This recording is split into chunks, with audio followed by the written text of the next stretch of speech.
All right. I think we're live. We're live. We're live. All right.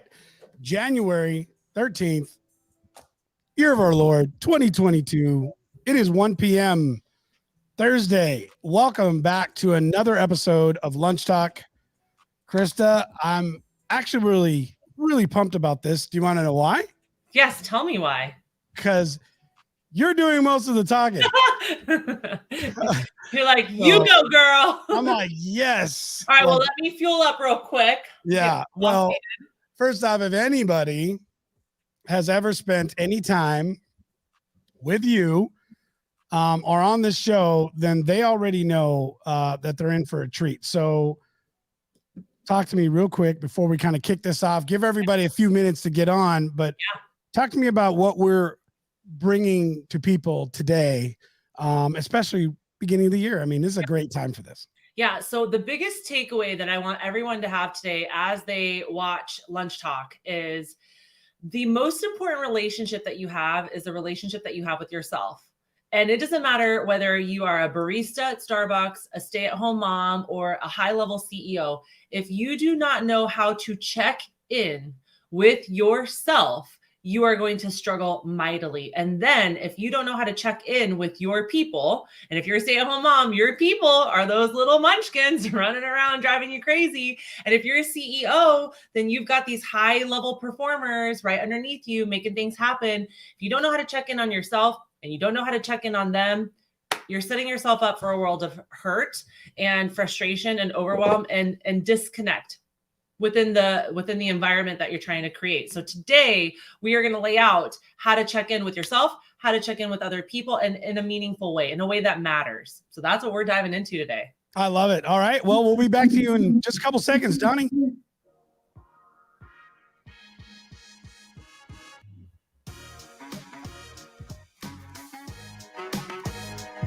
All right. I like it. I kind of like the shorter intro. Anyways, again, you guys, hey, welcome back. Thank you. LunchTalk 2022. So I'm really pumped about it. All right. So here we go. We're going to go through a couple things. If this is your first time here, thank you very much. Welcome. We appreciate it. The purpose of this goal or this show and our goal, as always, is to bring value to you. We want to help you overcome challenges. We want to help you grow in your walk through life, family, friends, leadership, business. It doesn't matter what it is. So at any point in time, if Krista and I can bring you something that matters, then tell us. And if you are watching right now, drop a hashtag live, and it's already starting to drop. Thank you, guys. We appreciate it. Chris is getting some love. Let's give her a little round of applause, Donald. Yay. Hi, friends. So, how you guys doing? Thank you guys again for being here. So, all right. So, as we talked about, we're looking at a way of making improvements in self, and I think this is really interesting. So, Krista, for those who don't know about you, let's give them another 20 seconds and talk a little bit. You can take it whatever time you want. Yeah, but sure. give us a reason why this matters, and to me, it's very important because who you work with and what you do, you're dealing with a lot of folks in an emotional state where this is important. And I think that we need to hear this. So let's share a little bit about what you do, how you help people, so people know where this training is going to be coming from. And just so you guys know, Chris is doing it. I'm so pumped. Okay, so I'm going to rewind just a smidgy here. Okay, so I grew up as a two-sport college athlete. Okay, so when I grew up, so back in the day, I'm not going to date myself and tell you when, but back in the day when you were a high performer, nobody cared about your head and your heart. That's just simply the truth. It was, you show up, you perform, you get all the accolades, you get the coaches, you're on the good side of the coach, and good things happen to you. And when you don't perform, all the bad things happen to you. You get left in the dust. People have nothing but negative things to say about you. And so as I was competing in the two-sport college athlete world, my value and my worth, Rigo, was highly contingent on my ability to produce and to show up and to lead my team, right? And so I got my master's in secondary education. I went into, I work at an inner city high school. I speak fluent Spanish. And so I taught very, very low level ELL students. And what I found myself doing was the same thing that people had done to me. I found myself now doing to these kids. Well, if you don't speak good English, if you don't show up to class every day, if you don't this, and this, then you're a bad person. And if you do all of these other things, you are a good person. So then I step into the nutritional world, right? And now I'm working with mamas who are struggling in their weight, struggling in their identity. And there's this long list of, if you perform and excel at this level, you are a good mom, you're a good wife, you're a good person. And if you have any faults whatsoever, you fall into the category of not good enough, not succeeding, not helpful, not worthy, and not an integral part of the community or the business world or your family dynamic. And I knew that this was an issue, Rigo. I had no idea what to do about it. Like, I was just like, I am very aware that this is where we are. I have no solutions. I have no plan of action, and I have no strategy. So I lived in that world for a little while, right? Where it was like, when you do this, you are good. When you do that, you are bad. I know that's not right. I know that doesn't feel good, but I don't know how to mesh the two worlds and have it come together. Enter my children. Okay. So now I'm a mama and my kids start playing competitive sports. And the first club that we had our kids play in, it was a faith-based club. And they pulled all of the parents into the auditorium before club season started. And they said, you are to say nothing to your kids. If you're going to say something, say nothing in the car on the ride home.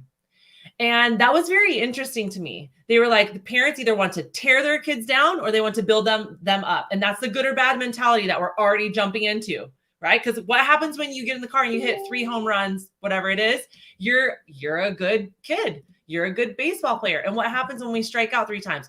Why weren't you paying attention to the ball? Why weren't you watching the ball, right? Can you relate to any of that, Rigo? Mm-hmm. Yeah, right? Like, when I do good, I am good. When I do bad, I am bad. And there's no in between. So I came home that night and I was pretty fired up and I was like, all right, here I'm seeing it again. We need a plan of action. So I sat down with my husband. I said, we need 3 questions. We need 3 questions. Because listen, here's the truth, Rigo. We can't turn a blind eye to the fact that things need to improve when we're performing. Like, let's not be naive and think that it can all be butterflies and unicorns and happy rainbows at the end, right? But we also, that doesn't need to be what we land on all the time. And in the educational world, there's this thing called the compliment sandwich, right? And so I was like, all right. I like how you described this to me earlier. So yeah. Yes. So there is this thing called a compliment sandwich. So we are going to do positive, negative, positive, sandwich them in between so that we don't crush people's spirits in trying and failing again. So I want to talk with you guys about the 3 questions that we can ask ourselves, ask our kids, ask our employees as a self check-in. But I think it first has to start with you. Before you start practicing or trying it out on your employees or your kids, you have to be able to have a conversation with yourself. I believe, Rigo, and correct me if you think something different, because we can all have different opinions. I believe that the most important relationship, Rigo, that we have in this world is the relationship that we have with ourselves. You know,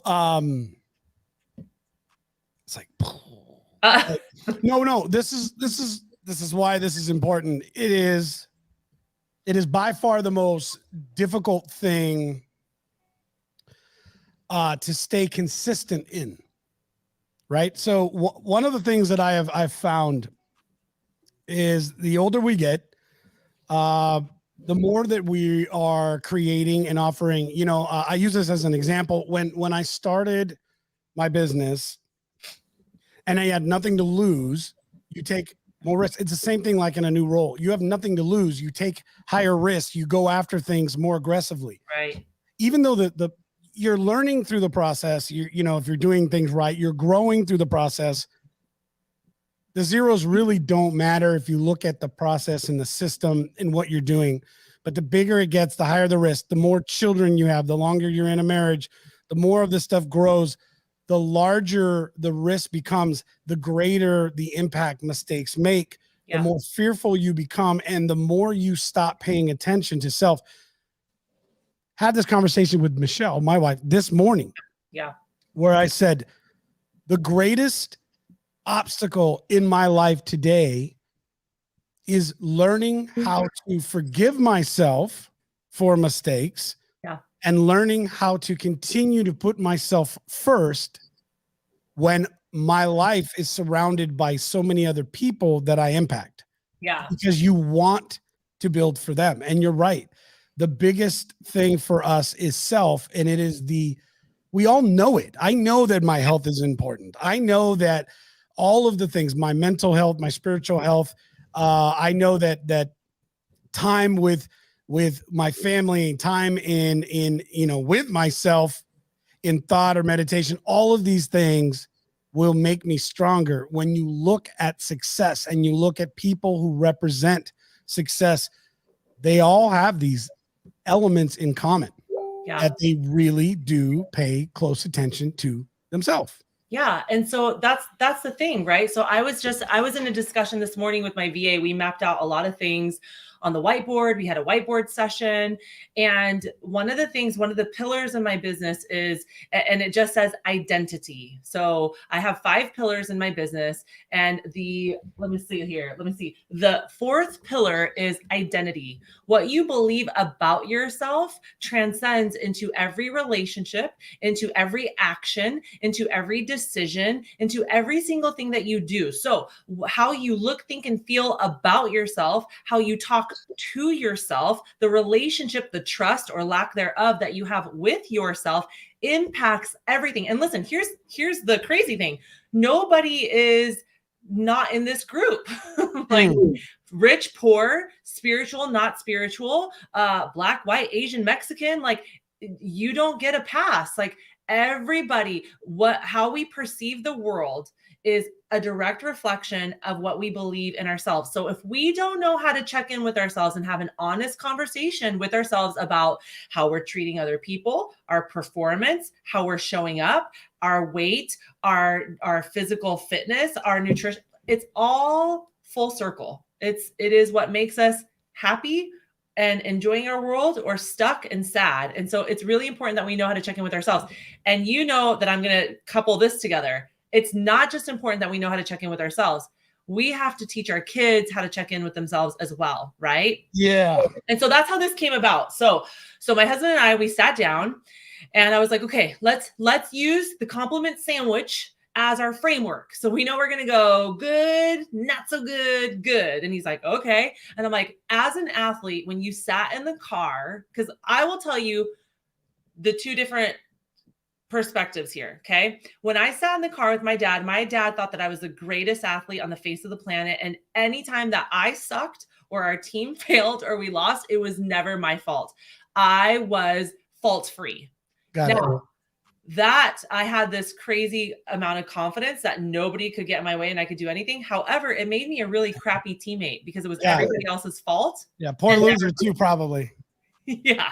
Yeah. Like I had like a savior complex. Like I was the holy grail and everybody else, you were just beneath me. And that did not serve me. I did not have great friendships. I was not a good friend. I was not a great teammate. I don't believe that. I don't know. I'll talk around their edges. I've come a long way.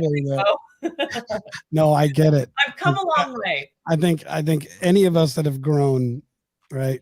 Yeah. And I get it. Right? I get it.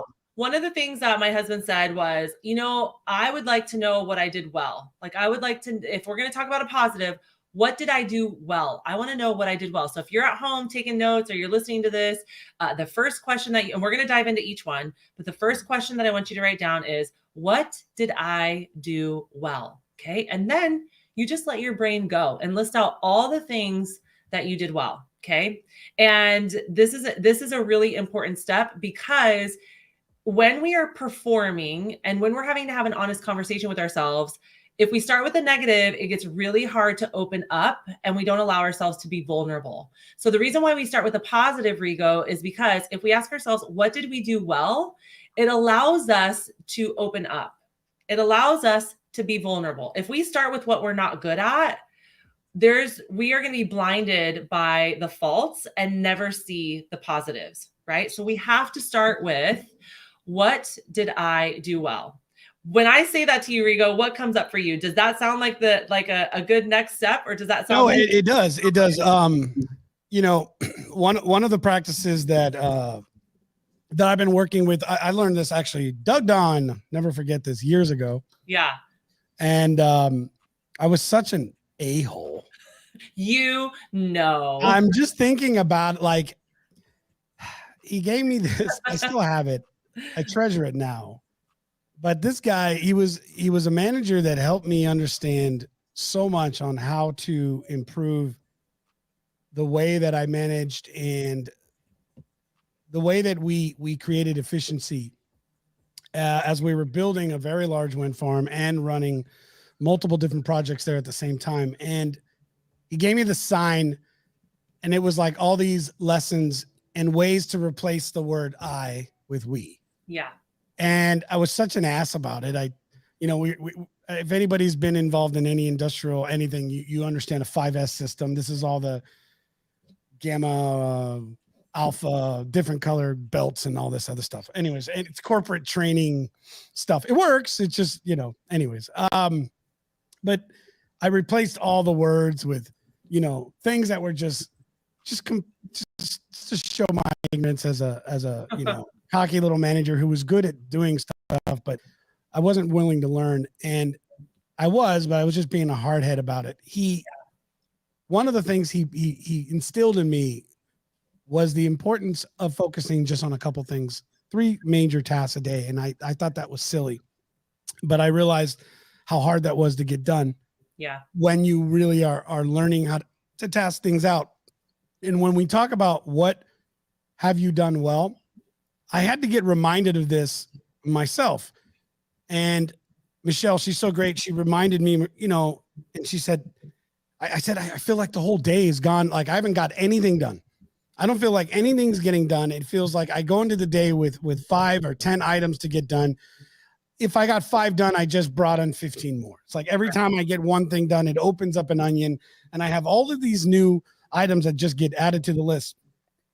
And she said, yeah, but what have you, well, she's in your coaching program, so it's probably why. She goes, what have you done well? Right? What have you actually gotten done? Yeah. Right. There were major things that needed, right? Did you do this? Did you? And I was like, well, yeah, that was a big one. She goes, well, then you got it done. I said, yeah, but I feel like I got 10 more things on the, she goes, yeah, but you got stuff done. Yeah. Right? And I'm Yeah. like, yeah, I guess. Well, and so here's how the primal brain works, right, Rigo? So we have this reptilian brain, and this is not our logical brain, okay? The only job of the reptilian brain is to seek pleasure and to keep you safe, right? So to not get you killed and to do things that feel good, right? Like carne asada, burritos, or nachos. Correct. Right. Exactly. It's a great choice. Your brain is not freaking out when you think those Hell things. no. Right. Exactly. Every day.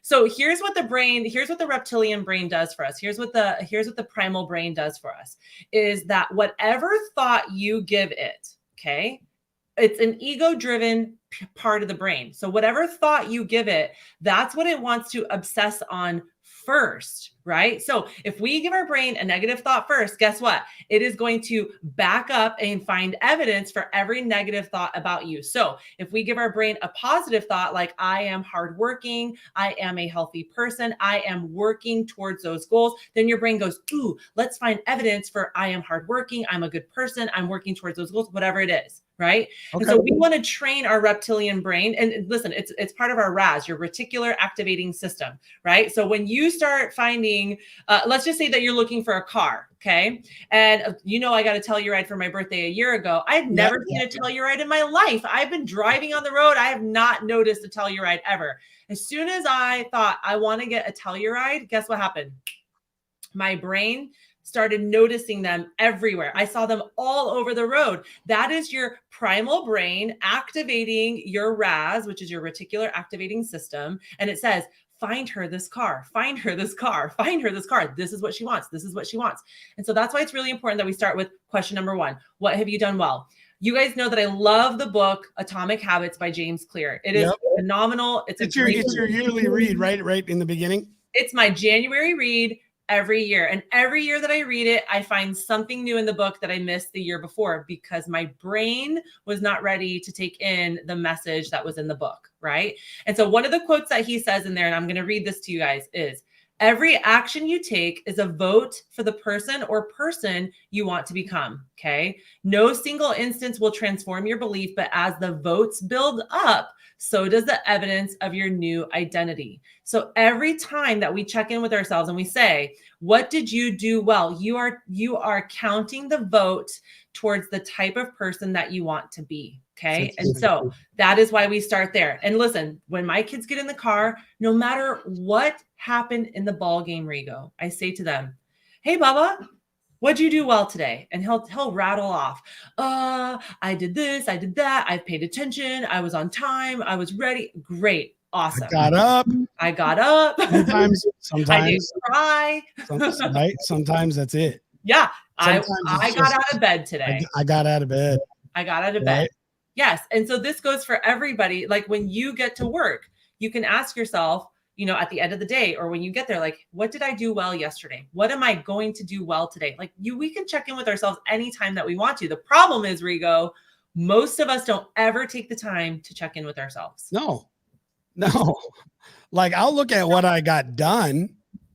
It's interesting that you're saying it this way. And I'll look at what I've completed and I'll look at that and I'll say, okay, but it's interesting because I've never looked at it from the position of, was it good? Is it you right? What have I done well? I've never looked at it from a complimenting standpoint because of course, what I'm saying is, okay, I got those tasks done. They were needed to get done, but I'm immediately addressing the fact that it is only a fraction of what is come on the day. And so I'm not looking at it as what have I done well, because what I've done well doesn't necessarily mean from a task perspective or even towards my goal. Yeah. Right. And I think this is what is so important about this particular statement is you're having, what you're bringing here and what we're doing is we're reminding our mind that we have a win. Yes. And that we're doing something right, even in the midst of a bad day, a bad month, a bad week, a bad hour that has lots of things we can look at, which I know we're getting into, right? We're getting into here very shortly is the next step, but what have I done well? It's actually powerful. Seems very silly. I know. But I'm thinking about it right now and I keep saying it in my head and almost I'm realizing what I've done well doesn't have to do with exactly what I'm doing in the day. It's something else that I didn't give myself credit for. That's right. That's right. And this is why this is so powerful, because if you're not asking yourself, what have you done well today? It's highly likely that you're not asking your children, your husband, or your employees or your staff, hey, what did you do well today? And if we want to train and condition people to level up and to lead from a place that matters and to lead within your business and your company with passion and with gusto and with loyalty, we have to help them check in with themselves in a way that empowers them too. There's a little sign back here and it says, you can't see the top, but it says, when we focus on the good gets better. And the truth is for the opposite. When we focus on the bad gets worse. And I don't know about you guys, but I don't need any help focusing on the bad. And so I'm going to focus on the good first. And I'm also going to ask my kids and the people that work for me and my employees and myself, hey, what did you do well today? Because I believe that there's good in you. And I know that even in a day that can go totally wrong, that you have done something worth doing, right? As you're saying this, I'm thinking I have a sign too, but they don't say the same thing. Mine says something a little different. It says beware. And then the other one says, that's what I do. I drink it. Hey, so yeah, I don't know. I do have one of my favorite, Vince Lombardi. Yep. The difference between a successful person and others is not the lack of strength. Yeah. But the lack of knowledge, rather the lack of will, right? And so listen, it's not a strength and knowledge. Yeah. Self-knowledge is huge, right? Yeah. We don't have self-knowledge, self-awareness. And Rigo, here's a really sad part for me is, I work with busy moms on the go. Moms are the least served and they put themselves last and put everybody else ahead of them, right? Yep. So every Wednesday when we check in, my very first question for every mama is, all right, mama, what's your win for the week? And I would say about 75% of them do the, Wow. Yeah. No, what a powerful, it's such a powerful statement. I'm just thinking about this and, as a father to 6 children, 3 of which are still in that age, right? They're in grade school and one's a toddler, looking at the work that my wife has to do to keep those 3 maintained. I can see how difficult that could be. Yeah. For her to not keep track of these wins. It's just it's pretty powerful. I've read these, I've seen them, we've talked, but it's funny because I'm listening, right? I'm not just hosting a show today. I'm engaged and I'm here. You're taking it in. You, and I'm absorbing this because I want to learn. I want to take a second, you guys, just to put out. Listen, if you have some question or anything for us, especially for Krista, as she's here, really just dropping some wisdom for us and bringing to us her keys of success in just, this is just a part of the things that she does in helping people. Please do us a favor. Drop it in here. Let us know. We want to be able to help you. And if you're getting any value in this, then please make sure to follow our pages and let us know that this is valuable. We'll do more of it. Jared says, it's challenging to focus on the good. My personal bias is on the growth areas, right? It is similar to gratitude. When we focus on what is going well or what we are thankful for, we gain energy, which makes us and those around us better. That's really awesome. And it's true. Mm-hmm. And I'm glad that you posted that up there, Jared, because it's a practice, interesting enough, that I think we forget to do. It's simplicity. I had this conversation this morning in a program that I'm currently going through, and I spoke to the group there, and I said, the biggest mistake that we make is we try to overcomplicate the power of something simple. And we've talked about this, and many people have. And you look at a compound effect, a exponential factor of a penny and what it does. It's simple, but we forget. We try to complicate. I am so good at going in for the elephant with one bite. I am just amazing at a one bite eating elephant machine. Or if I mix that up, it would make more sense if I put the words in the right order, but you get it. I do. I got you. Get it. All right. I got you. So Caitlin drops it. She said, my hashtag mama win this week is literally that my kiddo was dressed appropriately for the weather. Hey, huge win. Hell yeah. Right. Sometimes it's an argument. Hey, all right, Daddy, way to go, right? 100%. Little wins that count. So no, I think that's great. So and Rigo, going to that little, like, that may seem little, but think about what you infuse into your child when you go, hey, Bubba, look at you. You're all ready and set. Like, good work, Bubba.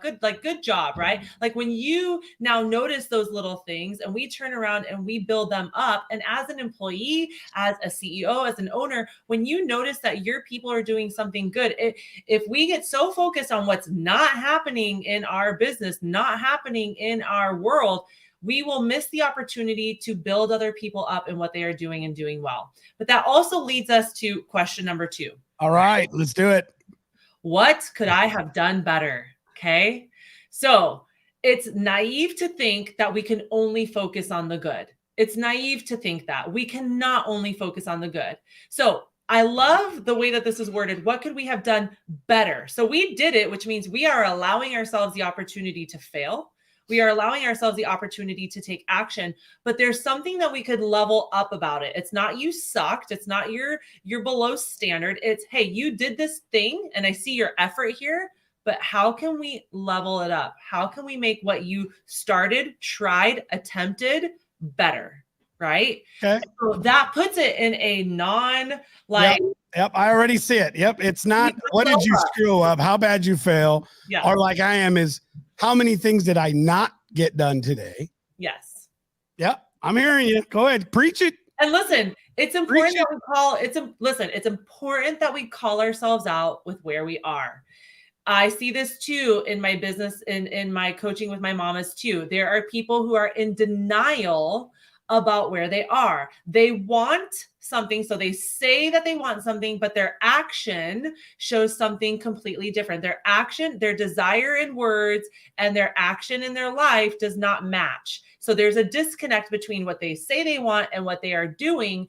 And if we are in denial or we do not draw awareness around that and have an honest conversation about where we are not achieving, not striving, and where we are falling short, there is no way to fix it. If you do not draw very clear awareness around where the roadblock is, you will fall in that roadblock time and time and time again. So this is the hardest part for people who personality types like to brush things under the rug and play it off like it's not that big of a deal. But this can also be a really deep hole for people who are very hard on themselves. And so if you tend to be that person, you want to make sure that the language you use with yourself is kind and it is graceful, and that you have that honest conversation with yourself and don't allow yourself to go too south. But if you're somebody who's a little bit in denial, you may have to use a little more stern words like, hey, specifically you did this thing and we know that you can level it up. What does that look like? Right? What could you have done better? What could you have done better? And I'll be honest with you guys, listen, and this is why adults have such a hard, I'm starting to sweat because this part gets me fired up. Okay. This is why adults have such a hard time with accountability, because I know, here it comes. This is why adults have such a hard time with constructive criticism and accountability, because they have never been taught how to have somebody come to them and say, hey, you did this thing. It wasn't awesome, but unaggressively, we're going to make it better. What does that look like? Right? So instead, it's usually aggressive. You're the reason why we are fail. And so our wall goes up and we're like, I didn't do it. That's not me. So-and-so didn't do their part. So-and-so didn't have it on time. It's everybody else's fault. So accountability is super hard for us to take, especially when it comes to constructive criticism. Okay. So this is everybody else's fault. It's nobody else's fault. No, it's not. No, I'm just joking. No. So listen. No, this is the accountability, the extreme ownership, all of these areas. No, you're absolutely right. We talk about this. We talk about this here in the team too all the time. I go, look, I know, I should have been Russian because everything I say sounds like I'm pissed. Yes. And to all my European friends, actually isn't Russia and Asia technically. Anyways, the point is, you get it. You spend time enough in different parts of the world. You listen to the way people talk, like, all my German buddies, same thing. Like they always sound like they're pissed, right? They could be saying the nicest things, and I think they're angry until you get to understand the culture of different elements. But when we're talking internally in the team, a lot of times I'll tell them the same thing: is, look, I'm speaking with you. I'm only asking about how and why this didn't go the way you thought it was, because I want you to learn how to process. Yeah, exactly. The steps. That's it. I'm not angry. I'm not angry, and I'm not disappointed. What I'm looking at is how do we make things better? Yeah. And it's really interesting. Donnie, would you say I do this a lot, right? I don't necessarily say those words. I'm usually like bleep, bleep, bleep happen and bleep, bleep, bleep and a few things. And yeah, exactly. It usually comes out more like that. Yeah. But that is that it's interesting, and I love it because words matter. Yeah. Words matter. God, just a simple change, and okay, great. Cars through the driveway or exactly. the garage. And a lot of times when my kiddos get in the car, Rigo, I'll say, hey, what could you have done better? And they're like, nothing. Nothing. And sometimes I'll ask them, hey, what did you do well? And my daughter, especially when she was younger, she'd be like, I was so aggressive. I used my body. And I was like, oh my gosh, if that's aggressive. But guess what, Rigo? I say nothing. I let her say what because her her perspective of what happened is different than mine. And if I want to interject and beat up her thought of what went well with mine, I'm not listening. And I'm not seeing what she's perceiving as her reality. And the same thing goes with what could you have done better? Now, if I ask her what she could have done better, and I can clearly see that she failed at something, I still need to give her the opportunity to say, this is what I could have done better, right? And hear where she is coming from. And then it gives me an idea as a leader in my workforce, right, in my company, to come alongside and give a different perspective because she's not seeing it from where I'm seeing it. Or as her mom, to come alongside her and say, okay, I can respect and understand where that happened, and then have a conversation with her about what it might look like from an adult perspective on her performance or what she was doing, right? Okay, so this is great. So we had question number one was what have I done well? What have I done well? We just went through the power of that. And I'm once again just always impressed when somebody brings something very simple. Yeah. And I didn't spend enough time to think about it. Number two, right? What could have I done better? I just love how, all right, first off, if you've never watched this show, you're going to learn very quickly. Krista and I both have this wonderful ability to jump all over the place. Yes, we do. But I think we do a good job at keeping each other intact. That's right. But I just think about how quickly we can grow and build as individuals with the simplest and most basic of pieces of information. And here's the key. Okay. I don't know if we have a zoom in, Don. Can we zoom in on this one? But when you're listening. Yes. And that becomes, I believe, the critical element in all of this. And I hope you guys are taking a moment to recognize these aren't complicated. But are you taking a moment to listen and really put yourself in this position? Because if you are, you're going to get an amazing gift from this. This is a gift I'm not going to give you, or Krista. You're going to give it to yourself, because I'm already working through this process, recognizing, wow, something as simple is not just gratitude to others, but to yourself. Absolutely. And very selfish, right? Because you know what? We were talking about this, but like, look at what Krista, think about where we are in our the way we grew up in our education system. Look what I got. Well, you're not allowed to say that. If you're doing well, you're shunned or shamed, or you're not supposed to boast. It's not about boasting. So now if my family does well, and my children have benefits that maybe another child doesn't have, that I'm supposed to not allow them to be themselves because it might make someone else feel bad, versus if my child can understand something, and I think about this as a parent today, which I struggle with, because as a young person, I remember being on the other side wanting to grow, but I remember thinking, like, why was it if I didn't accomplish something, why did I have to not be proud of it? And so what happens is we're taught to all stay within a certain realm. I don't know if it's not purposely. I don't think anybody tries to intentfully. No, I think it's just how we've always done it. Yeah, and it's trying to honestly avoid conflict that we don't want to deal with. But the reality is, look what it's done. It teaches us that that everybody needs to be able to celebrate. Otherwise, you're really not supposed to. So naturally what it does is it says that everybody else needs to come first. Yep. You get on a plane, you get the mask, you're supposed to put it on your face first. How many parents honestly do you honestly look at your child, this beautiful baby next to you, and think, oh, I'm going to put my mask on first? Like, you're like, yeah, whatever. You're like, Yeah, but the reality is we'd sit there like, ugh. Yeah, totally. Right? No, like that's...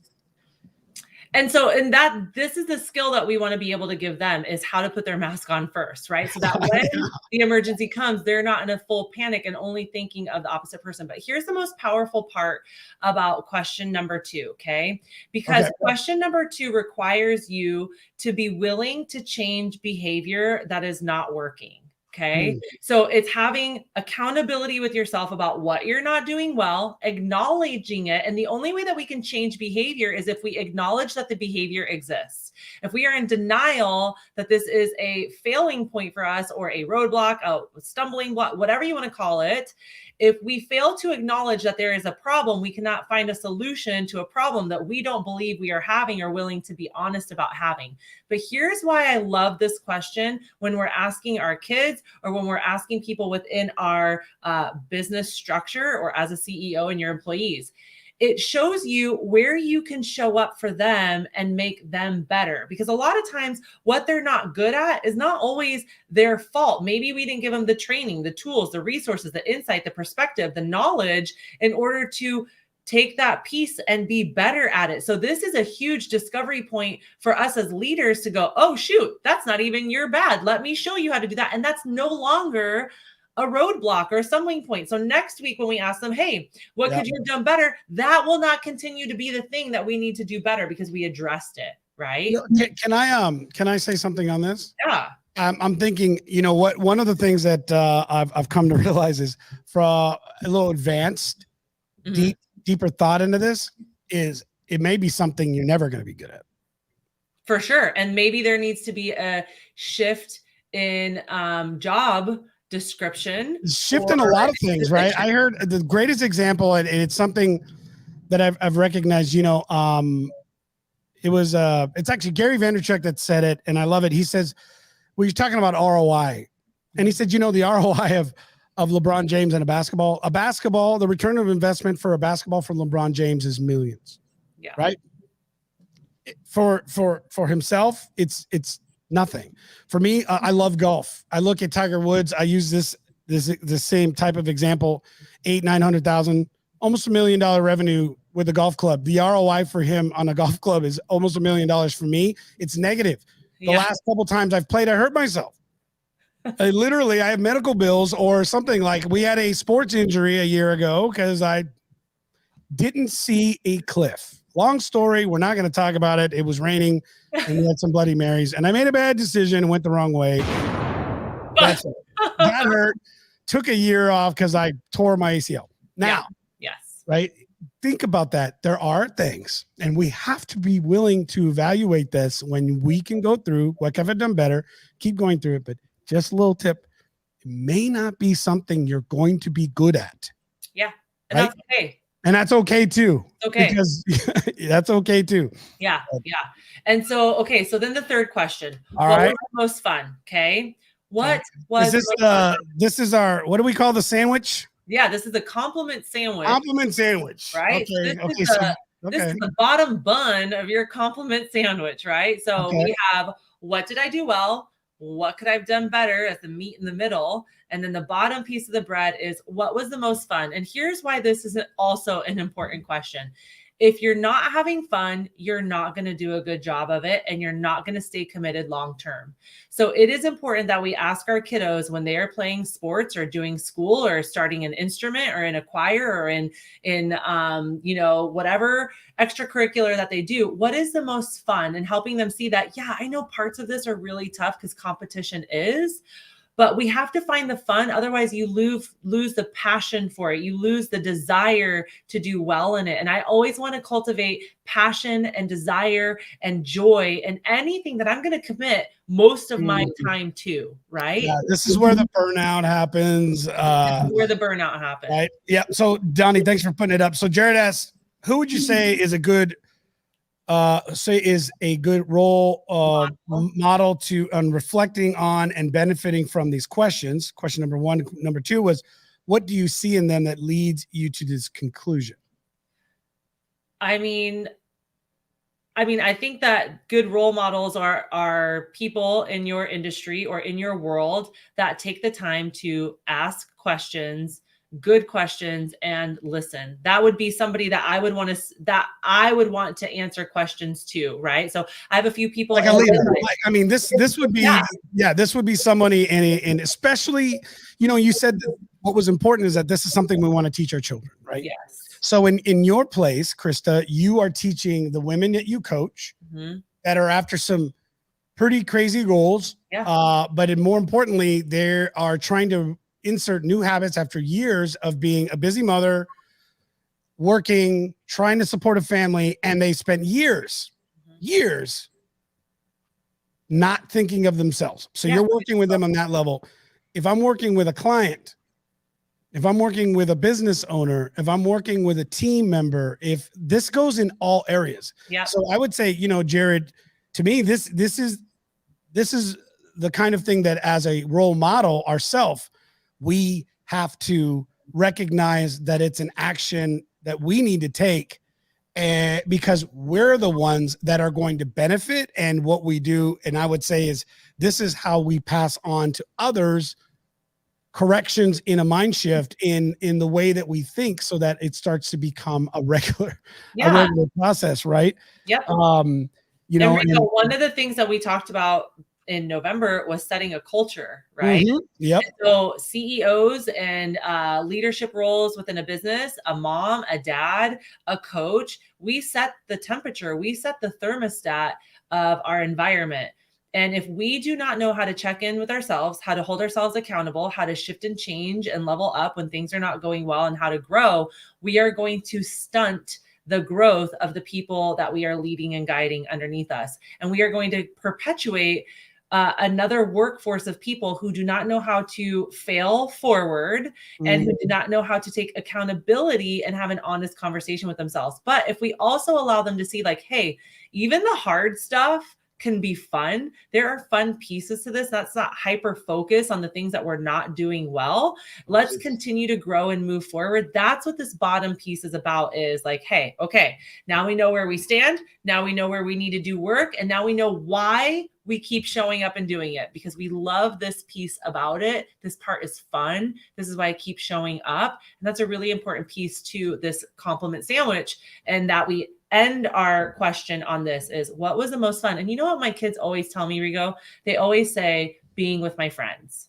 Yeah, that's cool. Being with my friends. So listen, it's not, I hit 5 home runs, I stole 3 bases, I struck 14 people. It's never that. It's, I love being with my friends. I love how the sun felt on my skin today. I love that my grandparents were there watching me. It's never, ever a result of their performance, ever. I'm telling you, in the 7 years that my kids have been playing competitive sports, it's never performance based. And I'm going to share with you guys, I check in with my VAs because I have 2 virtual assistants and a few other employees in my business. And I checked in with them. And if we look at their bottom question, what was the most fun? It's about what they are learning and growing and gaining from being a part of this team. It's never, I did this really well and that was fun, or I executed this and that was fun. It's never that. It's, what am I gaining and growing and learning from what I've done in the last week within the business?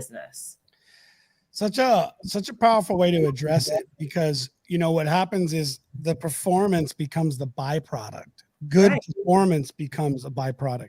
More importantly, you as an individual in that position, as you're learning these things, get to start to understanding yourself. It's, if you're looking at it, if I'm thinking, if I go back 15, 20 years in certain places where I may, maybe I wasn't happy, to say, what did I do well? What I could have done better? And then to say, is it fun? I could have done some things well. I could have had areas of improvement and easily been in a place where I said, well, no, I'm not really happy. I'm not enjoying it.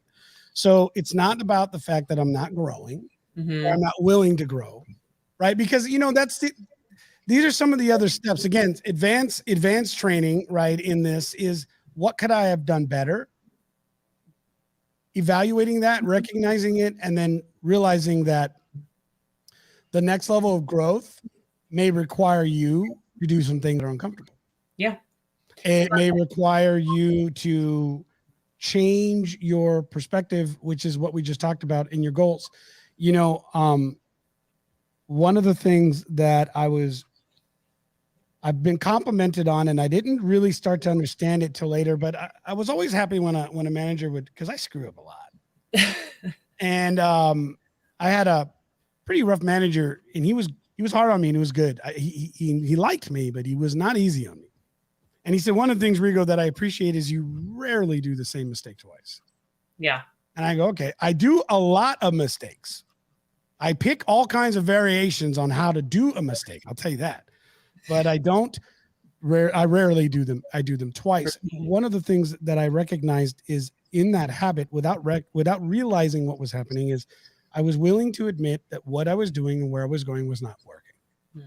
And I wasn't going to try to keep beating it up. Even in this business, we've made so many changes to keep correcting and being better for who we're serving, right? The customer that takes us on, and how we're going to serve ourselves better, because we're not doing well we're losing our life and what we need to build us up in order to accomplish something. It's not worth it, right? And so there's all these levels of advanced areas in this. What did you do well? Okay, great. So what do we do next? What did you do well? If it has something to do with a repeatable process, then how can you implement that somewhere else? Yeah. Right? Yep. What can you do to continue that win cycle? Imagine if we're learning, just like we do in anything else in life. If we're in sports and we get a shot figured out, or a wave that let's use baseball as an example. Once we understand where our sweet spot is, why are we going to try to hit differently? Right. We know where we're going to hit. Right. Same thing in life. If we know we do that well, then this should become consistent. Absolutely. So what should start to happen is, what did we do well becomes a really great list. Yeah. Yeah. And so that's called belief stacking, right? So okay. So I'm onto something that I'm smelling what you're So we call that, I'm picking up what you're picking up, what I'm putting down. There it is. There it is. What you're putting down. So we call that belief stacking. And why that is important is because that is where confidence is built, right? When all of these negative things want to come into our head, I'm not this, I'm not that, I'm not good enough, they're better than me, they have more than me, I should be doing this, when we start shooting ourselves, we can go to our belief stacks, which now that we've taken the time to check in with ourselves often, we could have 50, 60, 70 beliefs about what we do well. And we can go, whoa, pump the brakes. I don't need to be like that person over there, because this is what makes me me, and this is what I'm good at. And I can see that they might not be good at these things. And so we start stacking beliefs. There is one more little bonus that I want to give you. Call it the mayo or the mustard or the relish, right? So we've got our compliment sandwich, Rigo. We've got, what did I do well at the top as the bun? What could I have done better as the meat in the middle? And then what was the most fun at the bottom? And if we want to ever change our sandwich up or spice it up a little bit, add some relish, some mayo, some mustard, whatever your flavor is, the next question that you can ask yourself is, what do I need from myself? What do I need more of? And when we're asking ourselves, we can say, what do I need more of for myself? But when I'm asking my employees, I say, what do you need more from me? What more do you need from me? Do you need a training? Do you need more high fives? Do you need a update every week? Right? Because now look at this full circle. Okay. As you're inquiring from your kids or your employees, you're asking them, what did you do well? What could you have done better? What was the most fun? And when you ask, what do you need from me? That is an extra level of check-in for the relationship, right? For the person asking the question, it's an extra level. So from me to my kids, it's an extra level to the relationship. From me to my employees, it's an extra level to the relationship. Now, how can I improve your world or help you get better? How can now we be a team about this instead of you doing it all on your own? Right. And I think that's really important, because we know that we do better as a community. We do better as a team unit than we do as individuals. And now that brings the person asking and the person answering together as a team. And that fourth question wraps it up. No, I like this a lot, because this goes, I mean, you were obviously headed in that direction, but this goes right to where we were just saying, right? So now what we're doing is we're taking everything that we just took out of these three questions. What have I done well? What could I do better? Are you going to try to keep up? You want to say this fast, Donnie? And Donnie's like, I'm on it. What was the most fun? And then when we get into well, what else can I do for myself? Or in a leadership role, see, if we're doing this right, we're asking it both times, right? Yeah. Because we're telling ourselves, what can I do more of? Right? What is it that I need more of for me? And then we look at our team, we look at our family, we look at anyone that we are influencing and say, what more can I do for them? Yeah. And asking them, what can I do for you? Yep. I think is powerful. Again, you know, I have a fun. I think I posted it. It's been crazy. I just put a video out. It was in regards to the ask. You know, and ask in business is one of the craziest things that I see salespeople struggle with. Yeah. Is just asking, hey, what can I do to help you? Yep. One of the questions I've always never had a problem with is asking somebody for their money. I have no problems doing that. But the truth is what are they going to tell you? But I don't just say how can I get your money? What I tell them is, how can I help you? Yeah. Honestly, I want to know, how can I help you? How can I earn your business? What do I need to do to build that level of trust where you know that is truly what I'm here for? We're all trying to survive, and depending on what you do, this could be in any role, whether an entrepreneur, an intrapreneur, sales, not sales, administration, your mom, dad, doesn't matter what it is. It's real simple. Hello, Mr. Manager. Hello, Mr. Janitor. Hello, Mr. Whatever. Hey, what can I do more to help you? How can I do better for you? You know what's beautiful about that too, Rigo? Here's what's beautiful about it. What is beautiful? Let me share with you. You know, your people will come to you before things light themselves on fire. Like, I don't know about you, but as a business owner, I would like for my people to come to me before we have a full-blown first alarm fire going down in my business. With my children, I would like my children to come to me before we have a full-blown first alarm fire in their little tiny worlds, right? When we open up this compliment sandwich and we have these conversations regularly, stuff stops lighting itself on fire because there's a trust and an understanding and a dialogue between you and the people you are leading and the people you are leading and you, your children and yourself, right? And so listen, I'm not going to say that fires don't get lit, but they don't burn the mother down because we have this relationship. Like, we're going to pull out the hose before the whole thing is on fire. Right. Yeah. And so that's exactly what you're saying is so important. This conversation happens because we want to build trust within ourselves, trust within the people that we are leading and guiding as a CEO, a mom, a coach, whatever it is that we are. And that has to come through dialogue. And you can have dialogue with yourself and you can have dialogue with anybody else that you want to, but you have to make it intentional and it has to happen. And now, because you were here, you have a framework and it all makes sense. And yeah, this is great. All right. So you know what? Did you guys get value out of this? Let me know. Yeah. This is real simple. We do this every week. Krista, thank you so much for leading us today. We are constantly wanting to do more. So I have a question for you, Mr. Audience and Mrs. Oh, it was like me. Yeah. I'm not Mr. and Mrs. Audience. Like, hey, Mr. Hey, Mr. Okay. And the question is, what can we do more of for you? That is my question to you guys. Are you getting value from this program? We hope you are. Do you see what Dr. Ahmed says? No. Love this. We want to be able to ask. Yep, there we go. We want to be able to ask love this. Go ahead. You say it. Love this. We want to be able to ask the question before the whole thing is on fire. Trust comes through dialogue. I mean, isn't that true? Communication. Yeah, absolutely. So here's what I ask of you guys. Let us know, please. If you want to join our community, do us a favor. Text lunch to 316-799-8052. If you're in the US and Canada, unfortunately, Dave, I have not yet found an option to reach you in the UK or Paul in Ireland and in some of our others all over the world. We appreciate it. So just DM us. Let us know. and we'll make sure that we let you know what's going on. Why do we ask you to join the community? Simply is because we want you to be able to have conversations with us and let us know. And we want to tell you when we go more and do the show.